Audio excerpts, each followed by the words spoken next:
Welcome to another episode on Stories Lost. This week we leave Scandinavia for a brief moment and tell a story of a plane crash in Eastern Europe, a plane crash where people tragically lost their lives. But it is also about the mysterious events that in time and space surrounded this flight and the site where it crashed. But as always, I will let you be the judge.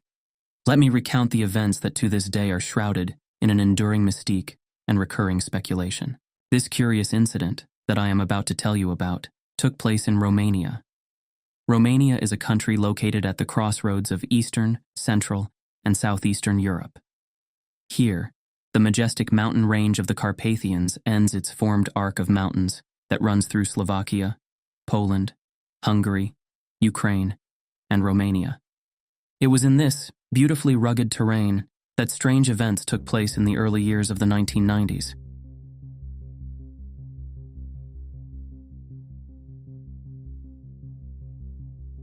On August 14th in 1991, Romanian television reported a plane crash in the Carpathian Mountains at midnight. Un avion s-a prăbușit la miezul nopții în Carpații Meridionali, în apropiere de masivul retezat. 9 persoane au murit. The plane that crashed was a Soviet Il-18 of the Romanian airline Taram. There were 5 crew members and 4 aircraft mechanics on board. Tragically, none of them survived. Despite extensive investigations, the reason for the crash remains a mystery. A mystery that has only deepened when it later was linked to mysterious sightings that took place a few days earlier. So what had really happened to the plane? On August the 13th, 1991, at 11:16 p.m., flight RO 7858 takes off from Bucharest towards Timisoara, a destination located at about an hour's flight to the northwest. The reason for the trip is that another aircraft in Timisoara had suffered mechanical problems, and they would first have to fly mechanics there to be able to return and bring their own stranded passengers to their intended destination. The weather is clear, and the crew receives permission from air traffic control to fly directly to the city of Diva, which subtracted 10 minutes of travel time over the standard route. Once cleared and off the runway, they announce that they will pass Diva at 11:50 p.m. and land at 3 minutes past midnight. At 11:42, the controller requests a position report from the pilots, who reply that they have 10 nautical miles to the town of Diva. At 11:45, the aircraft reports passing the Diva radio beacon. The aircraft is cleared to descend to 2,440 meters 5 minutes earlier than first calculated. The pilots receive weather data from air traffic control and request clearance for a direct approach to the runway. This is approved. At 11:52, the pilots ask air traffic control whether or not the radio beacon at Timisoara is operational. This is because they, despite numerous attempts, are unable to make contact. Unsure about the origins of the malfunction, they double-check their own instruments, and they also hear back from the air traffic control, who confirms that the radio beacon at Timisoara is functioning normally. Air traffic control then requests the aircraft to report when they have descended to 1,830 meters. Shortly afterwards, the pilots report that they are flying over a small town just east of Timisoara and have completed their descent. But only 10 seconds later, air traffic control hears the call. "See it coming!" And then, radio contact ceases. The next morning, military helicopters located the plane in the Retezat mountain range. Search and rescue operations were organized, but unfortunately, no survivors were found. The hull of the aircraft was completely destroyed. At the same time, the Ministry of Aviation launched an investigation into the cause of the accident. Right from the start, however, the investigators had a tough task. There were no apparent technical faults during the flight, and the weather conditions were favorable. The captain was a very experienced pilot and had many flight hours under his belt with the Il-18. Not only was he experienced, he was also an instructor for the aircraft type. As a matter of fact, he had started his career at the airport in the town of Diva, where the non-responding radio beacon he confirmed that they were flying over was located, so there was no doubt that he was well acquainted with the area and the mountains. But the fact that the approach route was not covered by radar meant that air traffic control had to rely entirely on the aircraft reporting its position correctly. The investigation found that when air traffic control authorized the plane to fly directly towards Diva, they should have required a report when the plane passed the town of Cuera de Argas. But this was never done. It is clear that the pilot reported the overflight of the city of Diva and later the small town east of Timișoara, even though that the investigation later showed that they were much further south. Was the pilot for some other reason still convinced that they were flying over these cities despite the availability of radio beacons? We will never know. But there are those that are willing to claim that there is evidence for an alternative explanation. So what do we know for sure? First and foremost is that a plane crash rarely has a single explanation. There were a number of incidents that could have had a direct impact. Let's count them out. 1. The plane went off course when it was allowed to fly directly to Diva, and 2. Was not required to report en route. 3. The pilot did not take note of the presence of radio beacons, despite the presence of a co-pilot and navigator on board. Or was it something else that influenced the flight path? The pilot had frantically shouted, "See it coming!" What did this mean? Was he talking about the inevitable collision that, despite fair weather and a functioning aircraft, fatefully occurred? Or was these final words a reference to something else moving in the vicinity of the craft? "See it coming." Those were the last desperate words before the ensuing silence. This is what some people think, including Romanian author and ufologist Ion Habana, especially when they take into consideration what happened only a few days earlier in the same area where the plane smashed into the ground. The morning of August 14th, the same morning as reports of the plane crash were published in a Romanian newspaper, another article tells us of something else strange that has happened 9 days earlier in the same area where the plane debris now had been located. It was on August 4th, 1991, that 2 experienced mountain guides set off at midnight on a multi-day hike with 5 tourists. This was a hike that would later be revealed to have taken them very close to the place where Flight RO7858 would crash 9 days later.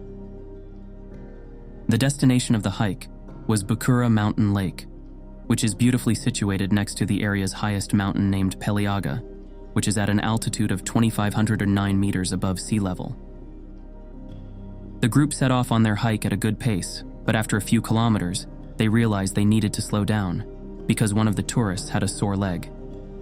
After a tiresome climb, hours later, they reached their first stop, a cabin called the Gentiana. It's unclear, but probable that the woman with the sore leg stayed behind in that cabin because after just 20 minutes of rest, they were able to continue their trek, moving at a much faster pace. The speed of the walk amplified. The tourists of the group now took the lead, walking at some distance ahead of their guides. As they had been walking for a while, they suddenly saw a light flashing behind them. Surprised, they stopped and turned around as they assumed that it was the mountain guides that for some reason were signaling them with a flashlight. The anxious tourists wait for the guides to catch up and immediately question them as to why they have been signaling them. The answer confuses the tourists, as the guides respond that they had not shown their flashlights during any point of the climb. Unsettled by this response, the tourists band closely together with their guides and continue in troop. Soon, they all see another light. This time, it is a small red glow in a nearby valley. The guides later tell them that the place is called by locals Valea de Rea, or the Valley of Evil. Their collective first thought is that the light is indicative of what must be a lost hiker, so they start shouting and waving their flashlights. The light, which was moving slowly and linearly at first, soon begins to move in a zigzag pattern, picking up speed and quickly moving towards them. Some members of the group now become stricken by fear. In a burst of panic, a girl named Edith shouts to the group that everyone should run. One of the mountain guides, on the other hand, fixates his flashlight on the harrowing light and shouts something to it about them all being friendly. The fast-approaching light finally halts its ascent from up the darkness. It stops approximately 10 meters from the hikers, and then it flies back down towards Valea de Rea, where it originated. Frightened but not panicking, the guide again shouts at it, "Come on, what are you doing? Aren't you going to pick us up?" But the light takes no notice and inexplicably disappears. Shaken but not completely deterred, the group decides, after some deliberation, to keep going. Soon they see another light in the distance. This time it is not red but white, and after a short while it's joined by a blue light. The twin lights traverse the air. Unsure what to make of the puzzling light phenomena, they decide to ignore them and continue. If they just would be able to push forth and move beyond the place that now would haunt their imagination, maybe they could all pretend it never happened. But when they reach the area around the mountain lake, to their disbelief, the lights are back, and they return in numbers. There are of the colors green, blue, turquoise, red, yellow, and pink. Suddenly, the lights move to form the shape of an egg. Then they rearrange themselves into a perfect cylinder, then into the geometrical shape of a parallel pipe. Then they morph into a triangle, and finally the lights agglutinate into a giant heart. One would think that nothing more exorbitant could occur, but the experience now intensifies and becomes even more outlandish for the assorted group of hikers. Even more lights appear, and create the illusion of them all being on a plane at night over a foreign city with boulevard streets and intersections. All of a sudden, one of the guides remembers that he has powerful binoculars in his backpack, so he takes them out and looks at the lights, and with them he observes that each light is a kind of fluorescent disc.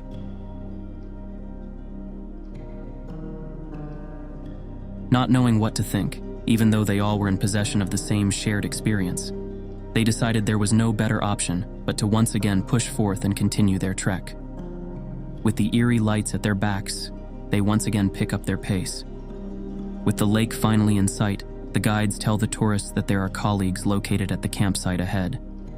With the help of their flashlights, the guides were now close enough to be able to signal them using their flashlights in order to tell them to turn on their radios and respond to call. The colleagues turn on their radios and listens as they are told about the lights. And as they turn their attention in the direction of the hiker's position, the lights are directly confirmable to their perception. The lights loom visibly in the distance. From their respective positions, the hikers being en route down to the lake, and the guide's colleagues stationed in the camp, they all become witnesses to another mysterious phenomenon. The lights now takes on the form of what everyone perceives as an airstrip. Incredulously, the lights again start to reform. Reamassing, the lights, in which will be its last known phase by these eyewitnesses, returns to the shape of an egg, which soon rises vertically and disappears. A few days later, when they reached the final destination of their hike, they told other hikers what they had seen. The other hikers expressed later that the whole group seemed strangely euphoric. The other hikers also acknowledged that the group had covered the distance in a remarkably short time. On Wednesday, 21st of August, the newspaper published another article on the incident. The two mountain guides gave their view of the observations under the headline, "No, it was not a hallucination." In the article, one of the guides began by saying, "I don't want to sound rude, neither I nor my colleague. There were 7 of us in the group and we all saw the same thing. So I want to reiterate what I said at the end of our last conversation. What I saw was not a hallucination. What it really was is hard to say. Anyway, I am passionate about astronomy. I have read a lot about optical phenomena in the sky. I have spent many nights in the mountains and seen meteorites and balls of lightning. But nothing like this. I cannot say that it was a UFO because what we observed had no distinct body. The other one says that at first, he thought it was some kind of reflection from the town of Hateg, but soon realized that it did not at all emanate from that direction." End quote. Following the publicized attention of this collective experience, as the climbers retold events in 2 different interviews, they also claimed that after the lights disappeared, then a thick fog had appeared in the area. What do we make of this strange combination of circumstances? The lights appearing, the plane crashing? Does it help us to think of these sequences of events together, as would ufologist Ion Habana like us to do? Or are there logical and rational causes to these events? Official reports concluded that Flight RO785A crashed due to pilot error. The navigation had been confused, miscalculations were made, and nav aids along the way seemed to have been ignored. But at the same time, it's hard to ignore the fact that just 9 days earlier, mysterious lights that could even mimic a runway had been reported in the same area. We'll probably never know if there was a connection between the two of events, but it's a very eerie thought. Thanks for watching. This week, a special thanks to Aluminator and Michael Jacobs for the coffee. If you'd also like to support the channel with a coffee, see the link in the episode description.